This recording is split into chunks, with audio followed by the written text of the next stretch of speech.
This is the Mercedes-Benz Rangers postgame show and a back-on-track night in Buffalo. Barely. Thanks to Alex Georgiev, who tracked the puck to 36 saves, and another win in place of Igor Shesterkin. 2-1 the final over the Buffalo Sabres. Whew.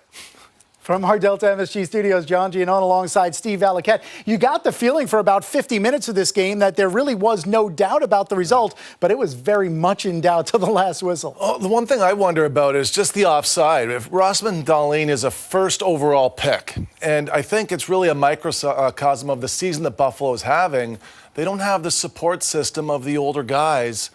How could you be sleepwalking through the dying minutes of a game and be that offside? You see, here's what I like about the offseason moves that General Manager Chris Drury made. You bring in Gaudreau and Reeves and character and ownership over what you're doing here. Now the young kids get raised well. It's so important. You look back to Edmonton Oilers' failure of being able to develop Ryan Nugent-Hopkins years ago with Taylor Hall and Eberle. They didn't really have the surrounding cast around them to support them and raise them right.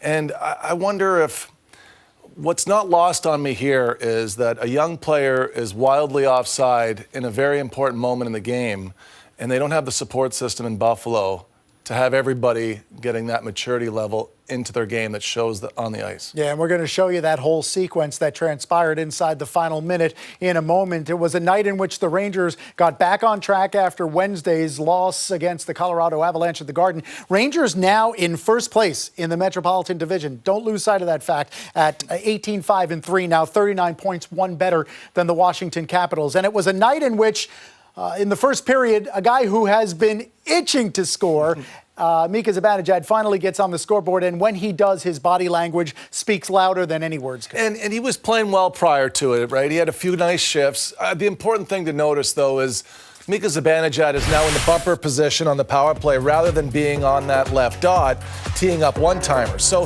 the scoring opportunities he gets are a little bit more isolated to center ice as the guys are passing the puck around the wing.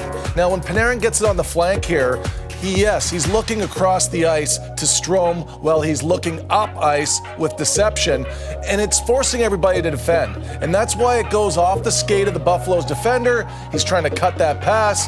You get the broken play and the benefit of the know-how from Zibanejad to know that he has to be on that back post. It's uncanny how frequently rebounds go to the back post. Zibanejad, knowing how to score, knowing where to be, as soon as that puck gets delivered, it's on his stick and it's off his stick. But I also want to say that it happens this way because they are generating grade A opportunities on the power play. When you generate a lot of good chances with the right intent, you get the benefit of the bounce. And it would be incorrect to say from Buffalo's standpoint, oh, we just got a bad bounce. No, you didn't. You get a lot of bad bounces because you're not defending the right way, and now you're forcing people to run out of position, and the puck inadvertently ricochets off of you. That's the way the game works. So you make your own luck is another way to put it for the Rangers side. Yeah, and you also wonder if maybe Artemi Panarin does that on purpose because he's done it so often. First goal in 15 for Mika Zibanejad. You saw the look to the heavens and then the look to his teammates, a sigh of relief as he scores his 5th of the year. Rangers doubled the lead midway through the second period, and it came off the stick of Alexis Lafreniere on what was another piece of brilliance from the best Rangers defenseman. It's amazing to just go player by player and see these highly skilled moments out of a rush play that was really just like any other. And you have high skill that gets to the blue line with pace, and everybody's up ice. And it's nice to note here that as Lafreniere is advancing the puck to Hedl, Fox is in close pursuit.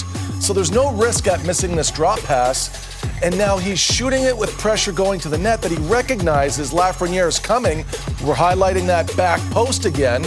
The way that he drops this puck in with half pace on it, it only gets up to, 30 miles per hour, John? Right? I find that hard to believe, but maybe, yeah. He could shoot it, from there on a snapshot if he wanted to. 75, 78, 80 mile per hour, if he wanted to get it there hard. Now, it's important to go over this because if he does, with the intent of just blasting it and being mindless, it will leave that goaltender's pad faster than it came to it. He doesn't. He drops in what we call a grenade. He just lays it in there. It is such a frustrating experience for the goaltender to try to just to try to absorb that puck and not have a sloppy rebound. It's so difficult. It's harder than the hard shot. The hard one would be easy. The soft one is harder to control. Lafreniere, good smarts again. We've seen him drive back post a lot off the rush. In fact, most of his goals do come off the rush as well. And we are going to head to the bar in just a bit to break down exactly why there was a high level of brilliance to what Adam Fox did on that play and show you exactly what he saw from his perspective on the goal that made it 2-0. All right, so then Brett Murray scores with 5.5 minutes left in the third. All of a sudden, it makes it a game. It was the only one that got past Alex Georgiev that counted all night. Then about the final minute 15 or so, we get this. And this is what Steve was talking about. The guy inside the zone right there is Rasmus Dahlin. The puck had come out, Dahlin was in, and he certainly didn't make a great effort to get out of the zone. He was clearly offside there. Now, 30 seconds later, 30 seconds after that offside, Dahlin was involved in what would become what the Sabres thought was the tying goal. And from the department of get it right regardless, and eventually how long it should take, the Sabres were offside on the play that scored the goal, but it was 30 seconds before they scored. I keep emphasizing. Not exactly in the spirit of the rule, but on a moment like this, I love this rule. Well, it's the letter of the rule, which is if you enter the zone offside, it should be offside. There you see the puck go in. They first revealed and reviewed whether or not that puck did cross the line. It did. Once that was determined, the NHL rules state any goal in the last 2 minutes automatically reviewed to see if offside occurred.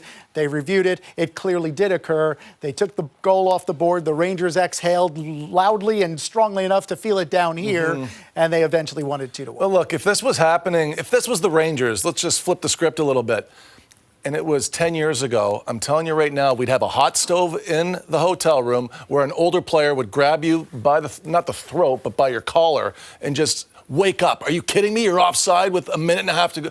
That's how we used to get in each other's face, and not in a violent way, but just in an aggressive, we are out here to win, wake up. And that's what I wonder about, how difficult it is when you start a rebuild. If you don't have the right pieces around to support the core of the young guys, they won't learn the right way, John. Buffalo's going to keep making this mistake. It's a very weak moment for that team, and I can see why they're having a difficult time. It was a strong third period for the Sabres, especially after they scored that goal. But they put 18 shots on goal in the third period after 13 in the second, and Alex Georgiev stopped 17 of them. Don't look now, but Alex Georgiev's numbers have been terrific in place of the injured Igor Shesterkin. He has a .944 save percentage in 3 games plus that third period. He has stopped 84 out of 89 shots, and he's got 3 wins plus the win in relief. This game in particular, it really highlights a goaltender being on the puck. When you're on the puck, you receive it and it's kept. And I thought he had an outstanding night of rebound control on difficult scoring opportunities. The pucks weren't just going off of him and ending up on the backside. And we talk a lot about driving the back post. He was able to do that and keep himself compact and then be able to move again. I thought he was outstanding. He was right back to where he was 2 years ago when he was one of the sharpest goalies in the league. And I think it just takes a little bit of time for him. He's talked a lot about wanting to get a lot of reps. Well, he's getting it right now, and he's comfortable. And at this point right now, he's delivering what he needs to do, which is win the games that you're expected to win. He's on track to deliver that 25 points that I often talk about in the standings. It's so important for your backup to deliver 25 points to get into the postseason. He's doing that. He's built up a lot of credibility in this organization for 5 years. And, you know, he's gone through some up and down moments, but the New York Rangers Bank and Trust is giving him some of those opportunities now because he's made those deposits. And he's played a role in the Rangers after 26 games, being tied with the Minnesota Wild for the most points in the entire National Hockey League. That's where we stand through 26 games. Tonight's betting recap is presented for the people by Caesars Sportsbook. Your app is ready. Those are the winning bets on a night where the Rangers win the game. Get the 2 points. 2-1 the final in Buffalo. Plenty more to come on the Mercedes-Benz Rangers postgame show. Adam Fox's astoundingly high IQ when we come back.